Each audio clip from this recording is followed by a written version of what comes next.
E a nossa entrevistada de estúdio hoje no MP na TV é a promotora Paula Volpe, que vem falar para a gente a respeito desse assunto que nós vemos comentando desde o comecinho do programa, que é exploração sexual. Exploração sexual pode ser considerado o quê, doutora? A situação da exploração sexual infantil, Valéria, é aquela na qual a criança ela é feita objeto de uma relação de comércio envolvendo o sexo.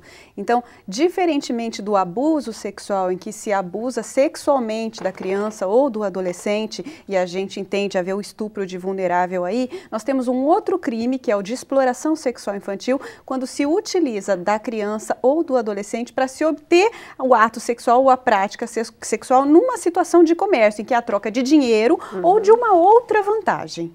Exploração sexual ou prostituição sexual infantil? Que diferença faz essa palavra? Isso, é muito interessante isso. A gente sempre tenta usar o termo exploração sexual, ele é o mais correto, porque a criança, ela ainda não está formada, ela não tem completo discernimento, ele ainda está em fase de formação. Por isso, ela é sempre explorada sexualmente por alguém mais velho, por um adulto. Ela não se prostitui. A prostituição já é uma coisa posterior da pessoa que já está maior, já é adulta e decide o que ela vai fazer com o corpo dela. Quando se trata de criança e de adolescente, o termo correto é sempre exploração sexual.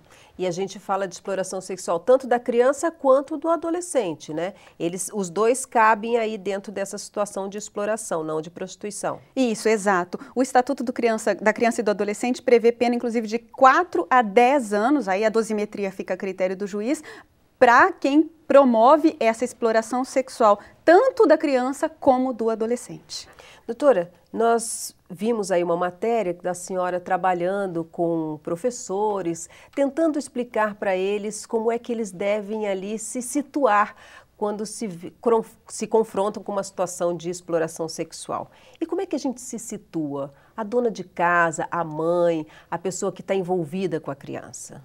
O que muito nos preocupa é que na maioria das situações se detecta a exploração dentro de casa. É muito comum, às vezes, que o pai ou o padrasto, ou a mãe ou a madrasta coloquem a criança nessa situação. Em cerca de 80% dos casos, esses abusos começam dentro do lar. Então é importante, se a criança começar a manifestar alguma diferença de comportamento, quando ela silencia muito, ou então quando ela fica agressiva demais, ela mudou o comportamento dela, o genitor tem que prestar atenção se tem alguma coisa errada, porque às vezes é o outro genitor que está praticando aquilo dentro de casa. E esse curso que a gente oferece é importante para conscientizar principalmente os professores, que são aqueles que têm contato com a criança e com o adolescente fora de casa, porque às vezes a criança sofre aquilo dentro de casa, dos genitores pratica o abuso, o outro genitor é conivente e a criança vai demonstrar esses sintomas aonde? Na escola. Por isso a gente tenta orientar os professores de qual a postura que eles devem tomar e como eles conseguem obter esse tipo de retorno da criança para saber que aquilo está acontecendo dentro dela. E daí, como é que essa professora ou essa pessoa que está lidando tem que chegar até essa criança? Fica difícil, né? Exato. Então, nesse sentido que a gente orienta, porque às vezes o professor, o educador, com muito boa vontade, ele chama o pai e a mãe para perguntar o que está acontecendo, porque ele desconfiou de alguma coisa errada, e aí ele alerta o abusador. Então, o que precisa se fazer? Percebeu que tem alguma coisa errada? Se aproximar da criança ou do adolescente com afeto, sempre tendo a consciência de que aquela adolescente, aquela criança pode estar se sentindo culpada, vai ter um turbilhão de emoções dentro dele. Tentar se aproximar e detectou que de fato tem alguma coisa estranha ali, procurar as autoridades competentes. O Estatuto da Criança e do Adolescente orienta sempre a procurar o Conselho Tutelar e orientar que percebeu alguma coisa estranha naquela família. Porque o Conselho Tutelar, junto da assistência social, do Ministério Público, eles têm uma equipe multidisciplinar que pode fazer esse trabalho de intervenção familiar. Esse trabalho que você fez foi desenvolvido lá em Sidrolândia, né? Por que Sidrolândia tem prestado mais atenção nos seus menores? Está acontecendo algum caso diferenciado lá ou não? A gente não pode citar casos específicos, né, até por uma questão de proteção do nome das crianças e dos adolescentes, mas nós temos sim algumas notícias de situação de exploração sexual na nossa comarca. E isso muito nos preocupa, porque é certo que há sempre uma subnotificação desses dados. É muito difícil a criança ter coragem de quebrar, romper aquela barreira do silêncio e vir à tona dizer o que ela está sofrendo. De regra, quando o adolescente faz isso, é porque ele já foi explorado e abusado desde tenra idade. Como a gente já tem alguns casos notificados lá, nós nos preocupamos que isso pode estar acontecendo com um volume muito maior. Você estava me dizendo antes da entrevista que, na maioria dos casos, esse explorador já foi explorado. Isso é normal acontecer, doutora? É bastante comum. A gente tem muitos estudos psiquiátricos e psicológicos que nos preocupam nesse sentido.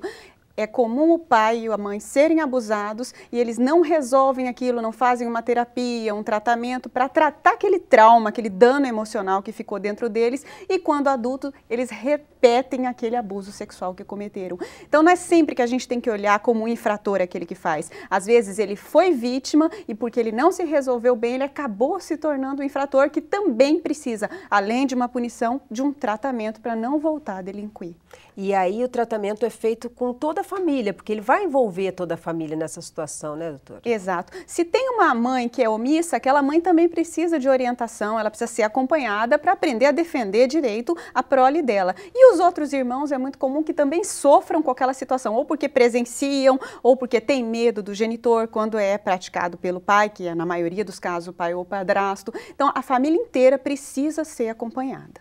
E existe esse acompanhamento? O Estado dá esse acompanhamento? Existe sim, principalmente quando o caso chega à delegacia de polícia e ao Ministério Público e a gente inicia uma investigação, é feita uma denúncia, há um processo. Se a família apresenta sinais de que ela precisa ser acompanhada e de regra eles apresentam esses sinais, a gente encaminha para uma equipe para fazer isso. Doutora, essa investigação tem que ser muito rápida, né?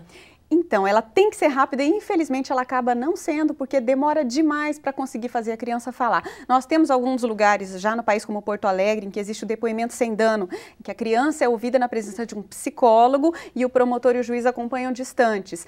Porque o psicólogo consegue fazer isso vir à tona, ele tem técnicas para isso. Já faz parte do trabalho dele, né? Exato. Aqui a gente ainda não chegou nesse grau, o resto do país ainda não faz isso, mas nós temos trabalhado técnicas para tentar conseguir extrair da criança e do adolescente o quanto antes esse tipo de informação para que ele não se feche, não guarde dentro de si aquele trauma. E muitas vezes essas crianças que são abusadas são encaminhadas para onde, doutora? Elas precisam ser tiradas ali do núcleo familiar? Então, essa é uma outra dúvida. A criança, ela é vítima, então o certo é que você tire o agressor do lar. Há previsão, inclusive no estatuto para isso. Você tem medidas protetivas, você retira o agressor para a criança ficar protegida. Se não houver jeito, aí sim é que você coloca a criança numa casa de apoio, numa casa de abrigo ou num lar substituto. Mas às vezes o agressor é o pai, por exemplo, mas a mãe pode ser conivente com a situação, né? Exato. Muitas vezes nós temos lares com problema também de álcool e de drogas. Então, às vezes, um abusa, mas o outro bebe. Um abusa e o outro é muito omisso, acha normal. Então, por causa disso, se o lar estiver todo desestruturado, aí não há jeito de tirar só o agressor. Você tem que proteger e tirar a criança ou o adolescente. Bom, nós vamos para o intervalo rapidinho e voltamos aqui a conversar com a promotora Paula Volpe a respeito de exploração sexual infantil. É triste, mas é uma realidade. Nós já voltamos.